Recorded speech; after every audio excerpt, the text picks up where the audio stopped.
Hello, students. Very good evening to all of you. I hope you all are doing great. Okay, so welcome back to Jatadhara Educational Program. And as you know, these are the free coaching classes for NAVODAY Entrance Test 2025. So in this class, we are going to do comprehension. Okay.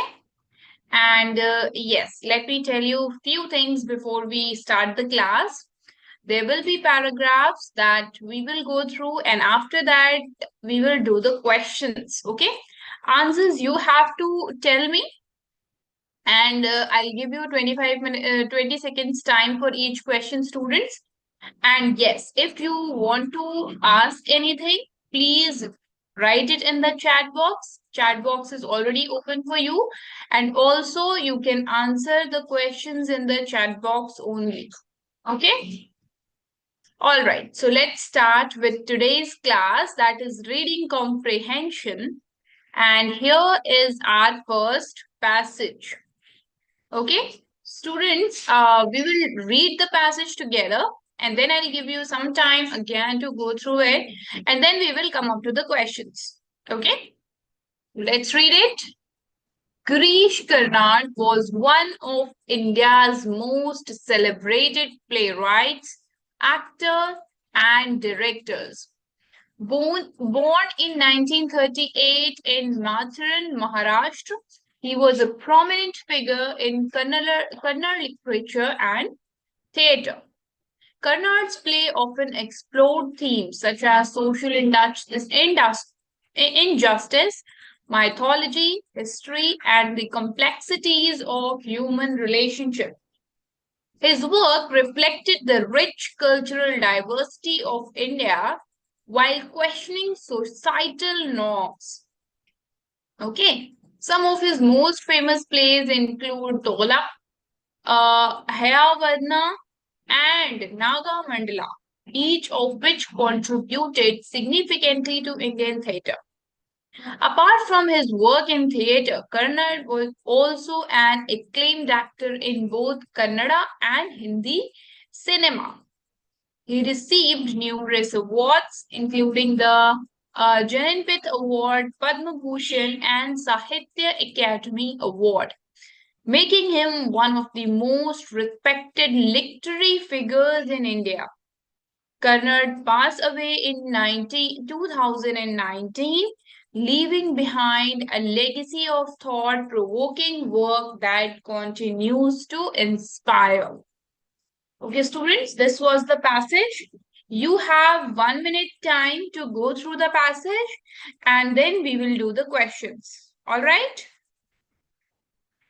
Anything you want to ask from the passage, students, you can write in the chat box. Okay. Please go through the passage. You have 1 minute time.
All right, students, 1 minute is already over, and I hope you all have read the passage. Yes? Okay. So let's move to the questions. Here is our first question. Where was Girish Karnad born? And your options are A. Pune, B. Mathura, C. Bengaluru, or is it D. Mumbai? Now, this is very easy question.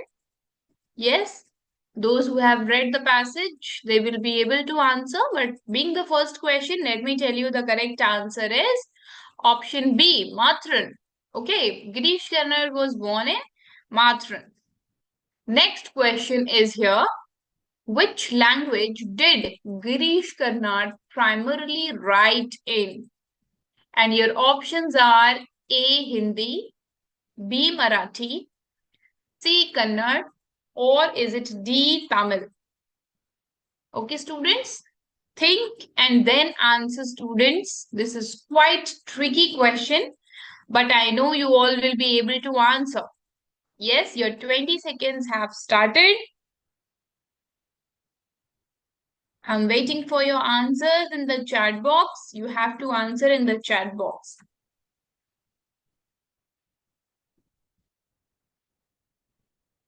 Which language did Girish Karnad primarily write in? Hindi, Marathi, Kannada, or Tamil? Quick, students. Your time is running. All right, time is up. And the correct answer is option C, Kannada. Okay, although he was Marathi by birth, but he was very popular in Kannada. Okay, he used to write Kannada. So option C is the right answer. All right. Next question, students. Which of the following is a famous play by Girish Karnad? And your options are Ghashiram Kotwal, B. Tughlaq, C. Arangitram, or is it D. Andha Yug? Quick, students, your time has already started. Which of the following is a famous play by Girish Karnad? Ghashiram Kotwal, Tughlaq, Arangetram, or Andha Yug?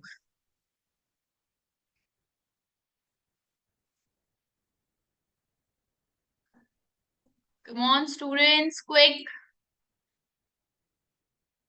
Quick, students. This is very easy question. All right, time is up. And the correct answer is option B, Tughlaq. Okay. So those who have opted for option B, they are right. And here is the next question. Which prestigious award did Girish Karnad receive? And your options are A. Booker Prize, C.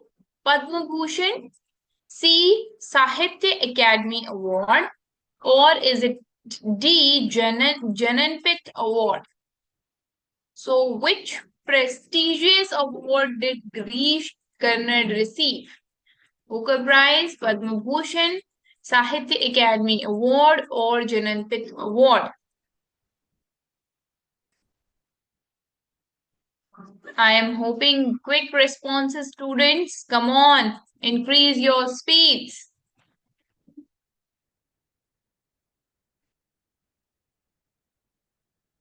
Okay, which is fine. All right, students, time is up. And let's reveal the correct answer. That is option D, Jananpith Award. Okay, so those who have opted for option D, they all are correct. Next question. When did Girish Karnad pass away? And your options are A, 2019, B, 2020, C, 2018, or is it option D, 2021?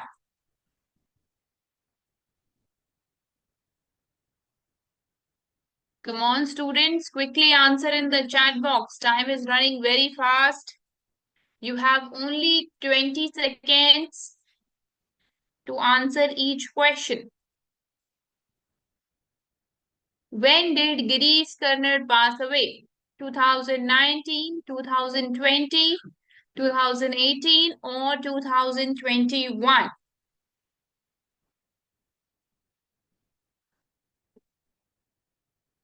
All right, time is up. And the correct answer is option A, 2019. Okay? All right, students, let's move to the next passage now. And please read this passage very thoroughly. This is about East India Company. Okay? Firstly, I am reading. You also read with me. The East India Company was a British trading corporation founded in 1600, which played a pivotal role in the colonization of India. Originally formed to trade in spices, silk, tea, and other valuable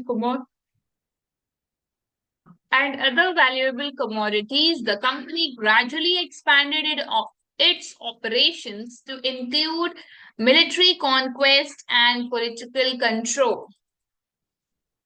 Over time, it gained a monopoly on British trade with India and became a powerful entity with its own army. The company's influence grew significantly during the 17th and the 18th centuries, leading to the establishment of British control over large parts of India.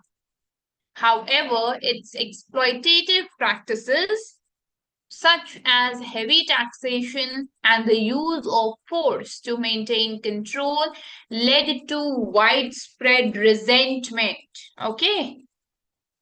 The culmination of this discontent was the Indian Rebellion of 1857, also known as the Sepoy Mutiny, which marked the end of the East India Company's rule. Following the rebellion, the British government took direct control over India, ending the company's authority and initiating the period of British Raj. Okay, students. So East India Company, they came to India for the trading purpose. Okay, but slowly and slowly, what they started doing, they started gaining control over India with the help of their army, and their practices were very cruel. Okay, like they used to levy heavy taxes. Okay, that Indians had to pay, and uh, due to this, what happened? The British army came into force, and they just gained the control over India, and they ended the company's authority, initiating the and from then only the British rule started or initiated, you can say. All right, so this was the passage. Quickly go through the passage. I know you all must have read about this in your socials also, about the British East India Company and British rule, but quickly go through the passage and then we will come to the questions. You have 1 minute time. Thoroughly read the passage.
Right. I hope everyone has read.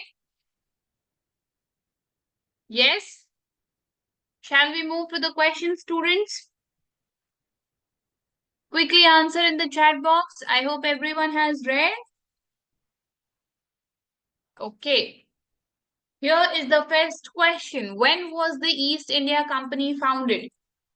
Okay. And your options are A, 1600, B, 1700, C, 1500, or is it D, 1800? Quickly answer in the chat box, students. Your time has already started. Come on.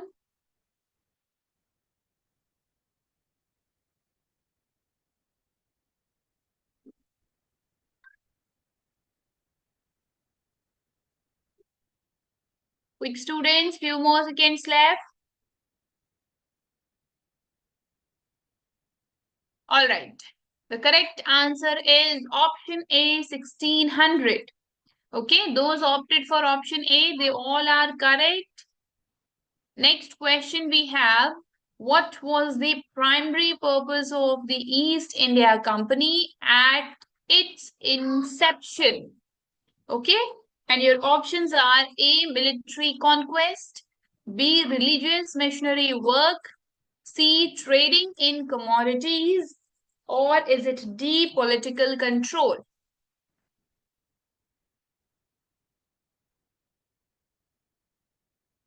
Yes, students, what was the primary purpose of the East India Company at its inception? Military conquest, religious missionary work, trading in commodities, or political control?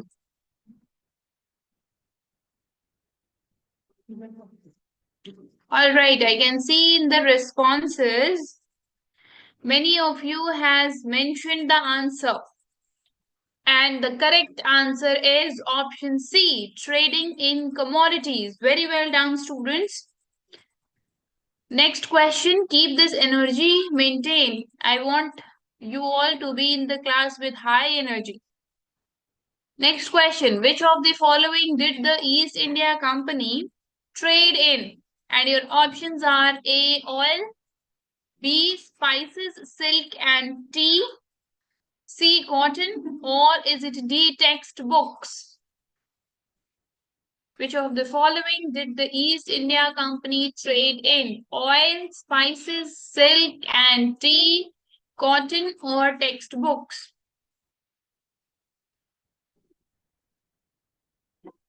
This is very easy question.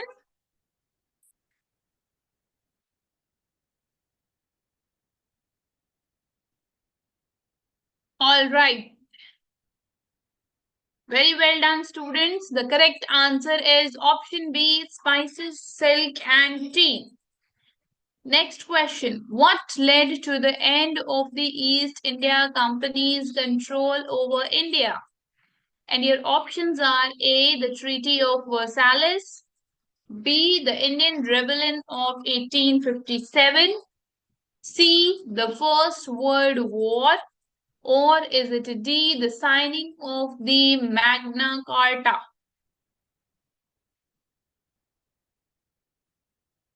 What led to the end of the East India Company's control over India, students?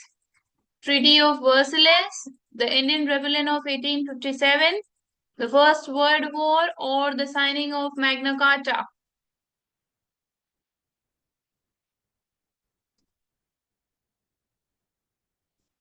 Come on, students, your time is running very fast.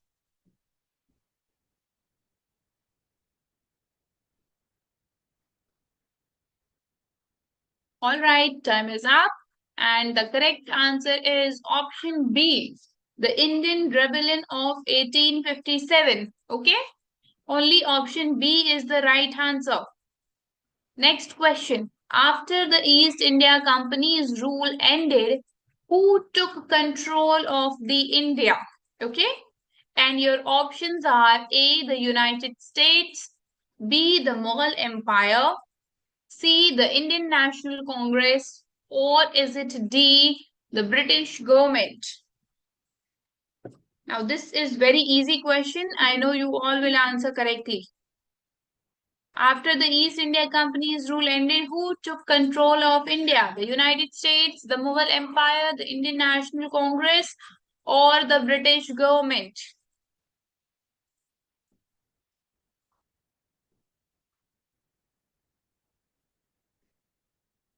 Quick, students.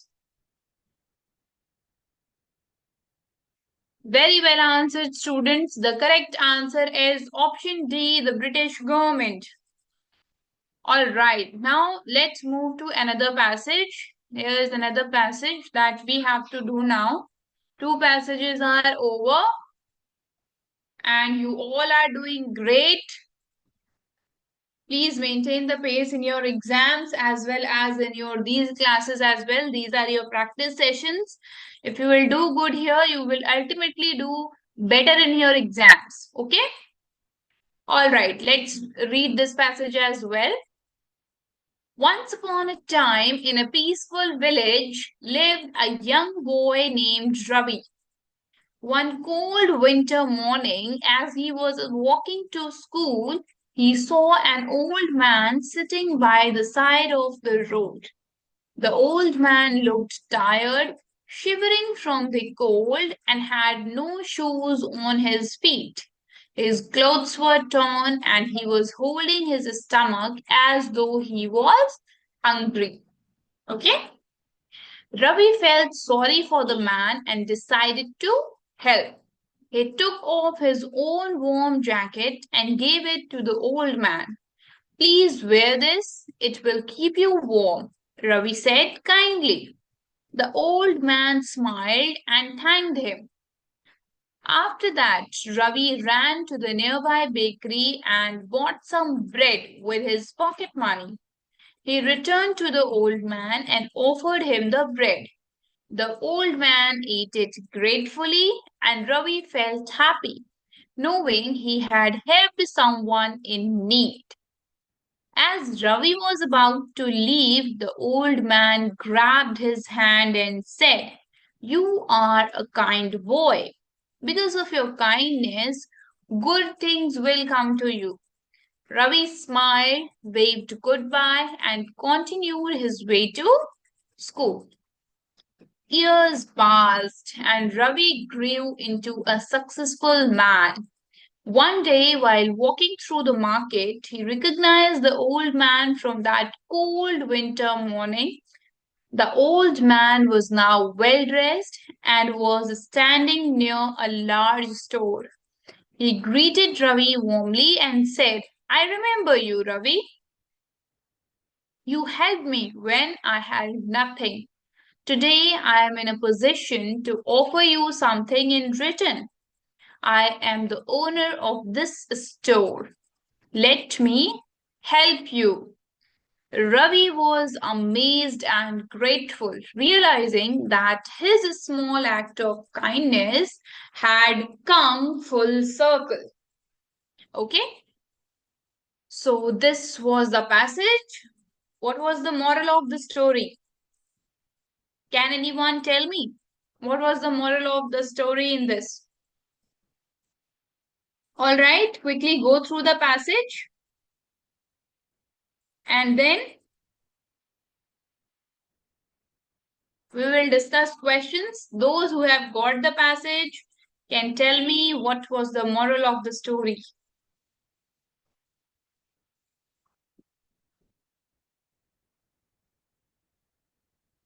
The moral of the story is that your act of kindness always, you know, comes to you in some form. It will come to you maybe years later, but it will definitely come to you.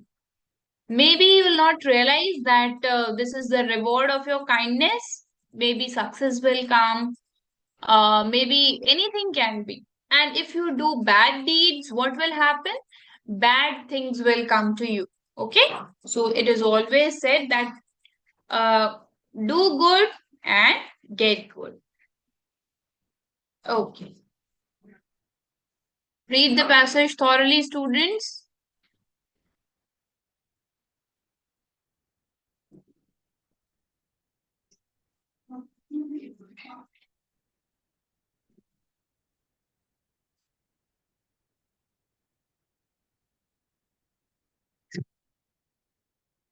Shall we move ahead now?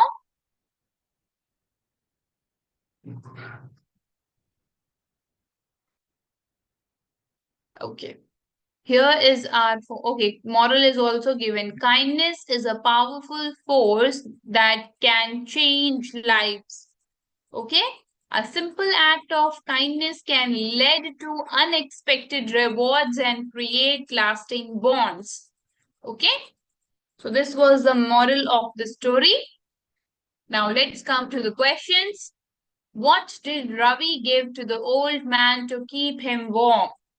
And your options are A. Shoes, B. Blanket, C. His jacket, or is it D. A hat? Come on, students. Your time is running. I know you all can answer.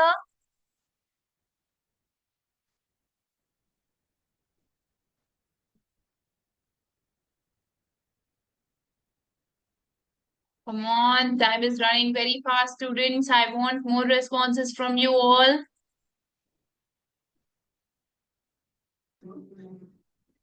Okay, time is up. And let's reveal the correct answer. That is option C, his jacket. Okay, Ravi gave his jacket. Next question. What did Ravi buy for the old man after giving him his jacket? And your options are A, water, B, bread, C, fruits, or is it D, soup? What did Ravi buy for the old man after giving him his jacket? Water, bread, fruits, or soup? Quick, students.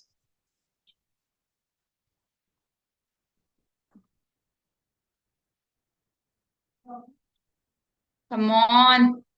You all are doing great, students. Responses are very, uh, you know, they're very inspiring also. At least I feel very happy when I see your responses. All right. Let's reveal the correct answer. That is option B, bread. Okay. So those who have opted for option B, they all are correct. Here is the next question. What did the old man say to Ravi after he helped him? And your options are A, you are a kind boy. Option B, you are lucky. Option C, thank you for the food. Or is it option D, you will be rich? So what did the old man say to Ravi after he helped him? Students, quickly tell me in the chat box.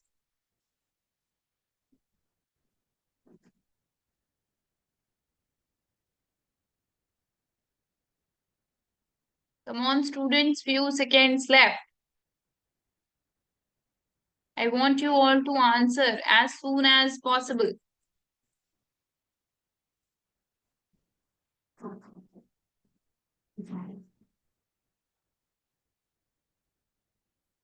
All right, time is up. And the correct answer is option A. You are a kind boy. Okay. So those who have opted for option A, they all are correct. Here is another question. What happened to the old man later in life? And your options are A. He became a beggar. B. He traveled the world. C. He moved to another village. Or is it option D? He became a successful store owner. The answer is revealed by me by mistake. So the correct answer is option D. He became a successful store owner. And those who have opted the answer as option D, they all are correct. Excellent. Let's move to the next question. What lesson did Ravi learn from the old man? And your options are A. Kindness is rewarded. B. Money is everything. C. Always be cautious. Or is it D, trust no one?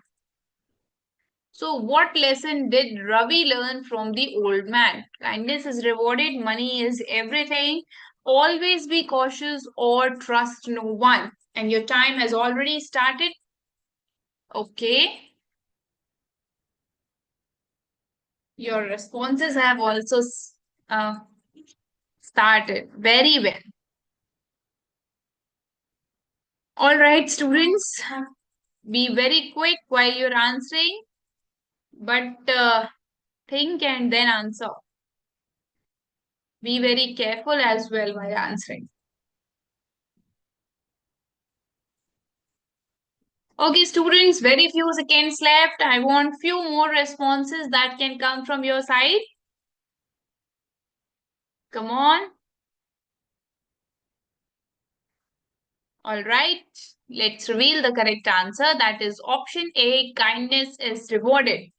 Very well done, students. Okay. All right. Now we have another passage. Let's do this also very quickly. In English grammar, helping verbs, also known as auxiliary verbs, are used alongside the main verb to form verb phrases. They help to express tenses, moods, voices, or aspects. The most common helping verbs are be, have, and do. For example, in the sentence, she is running, the verb is a helping verb that helps to form the present continuous tense. Similarly, in the sentence, they have finished their homework. The verb have helps to express the present perfect tense. Okay? Helping verbs can also be used to form questions and negative statements. For instance, in the question, do you like ice cream? The word do is a helping verb.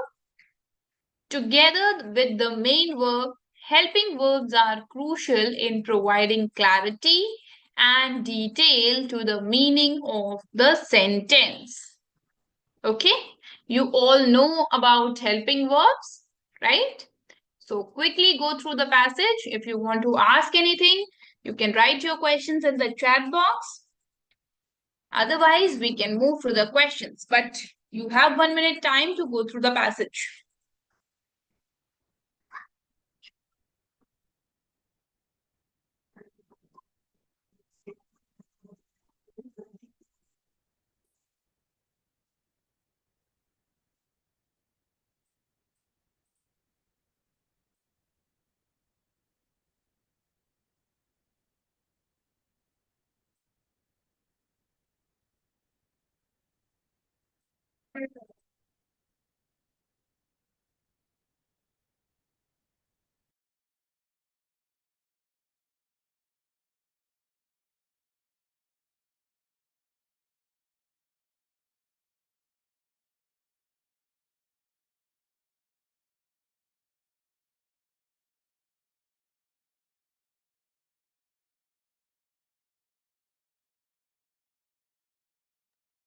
All right, students, let's do the questions now. Number one, what is the function of a helping verb? And your options are A, to replace the main verb, B, to add adjectives, C, to form verb phrases, or is it D, to modify nouns? What is the function of a helping verb? To replace the main verb, to add adjectives, to form verb phrases, or D, to modify nouns? Quick, students. Okay, your 20 seconds are over, and the correct answer is option C, to form verb phrases. All right. Next question.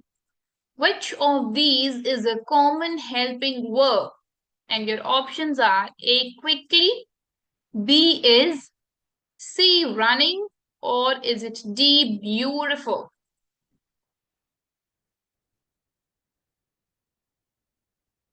Which of these is a common helping verb?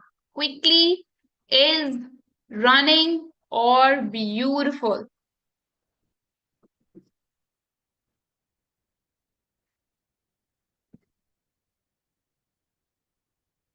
Very well answered, students. The correct answer is option B. That is. Okay, next question. In the sentence, she is running, what is? And your options are A, main verb, B, adverb, C, helping verb, or is it D, noun? Again, very easy question. Quickly tell me the answer in the chat box, students.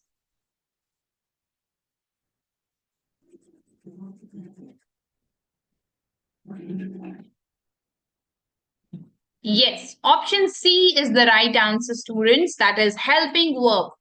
So those who have opted for option C, they are correct. Next question. Which helping verb is used to express the present perfect tense? And your options are is, option B, can, option C, did, or option D, have. Students, here we are asking about present perfect tense. Okay, answer carefully. Choose the correct answer. Choose the correct answer. Focus on the question. Which helping verb is used to express the present perfect tense? Is, can, did, or have?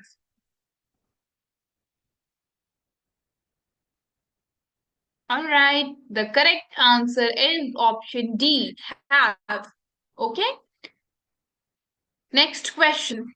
What is the role of helping verbs in questions?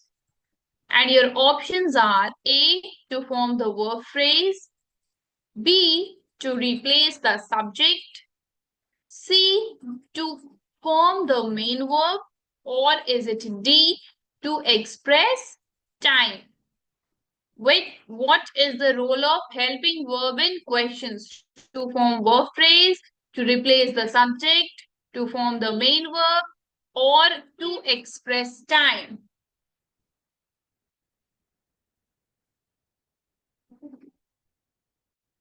Quick, students, we have very few seconds left.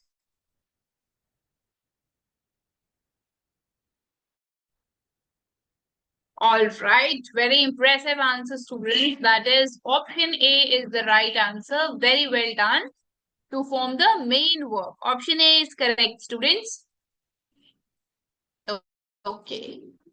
Last but not the least, let's go through this passage as well. Pollination is a crucial process in the reproduction of many plants. It is the transfer of pollen from the male part, anther, of a flower to the female part, stigma of another flower, allowing fertilization to occur. This process can happen in several ways, including the wind, water, or with the help of animals, especially insects like bees, butterflies, and moths. These pollinators are attracted to flowers because of their color, scent, and nectar. Okay? As they move from flower to flower, collecting nectar, they inadvertently transfer pollen. Okay? Facilitating the fertilization process. In some plants, such as corn, wind plays the primary role in pollination. Pollination is essential for the production of fruits, seeds, and many crops that humans rely on for food. Without pollination, the variety and abundance of plant life would decrease significantly, affecting ecosystem and agriculture worldwide. Understood? Quickly go through the passage. Then we will do the questions.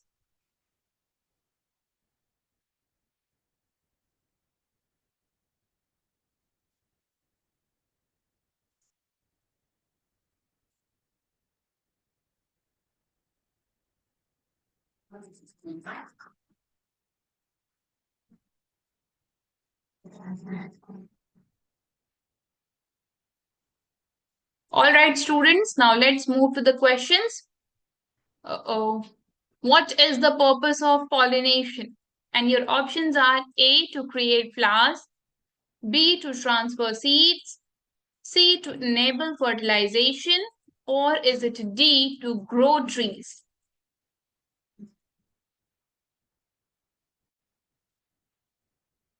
Quickly answer in the chat box, students.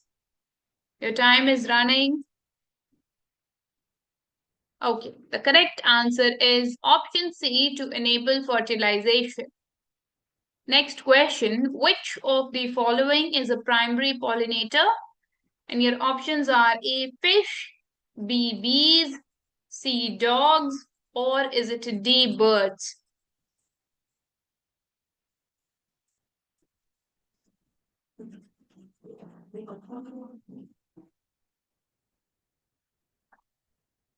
All right, time is up.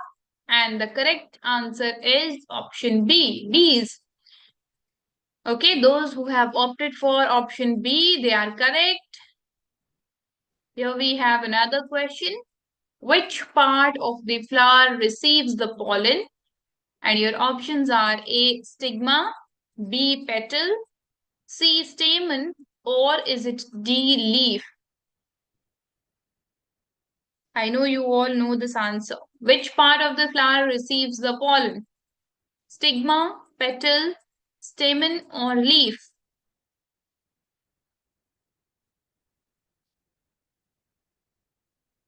All right, the correct answer is option A, stigma. Stigma is the female part of the flower, na? So stigma receives the pollen. Okay, next question. What are the main factors of attracting pollinators to flowers? And your options are A, temperature, B, sound, C, light, or is it D, color and nectar?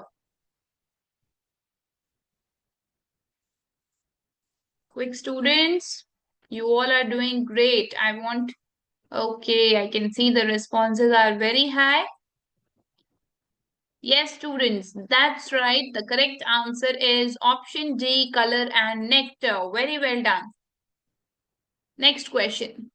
Which of the following can be a pollinator for plants like corn? And your options are A, wind, B, birds, C, moths, and D, humans. Student, here we are talking about corns. Yes? So the correct answer will be option A, wind. You all are right. Option A is the right answer, students. All right. With this, let's end this here. Okay. All right, students, for today's class, this much is only there, but we will meet again with a new topic. Okay. And yes, please do not forget to subscribe our channel, that is Jatadhara Educational Technology, and keep referring to your friends and family members, relatives as well, so that they can also be benefited by these classes. All right. Till there, take care and thanks for watching. Bye-bye.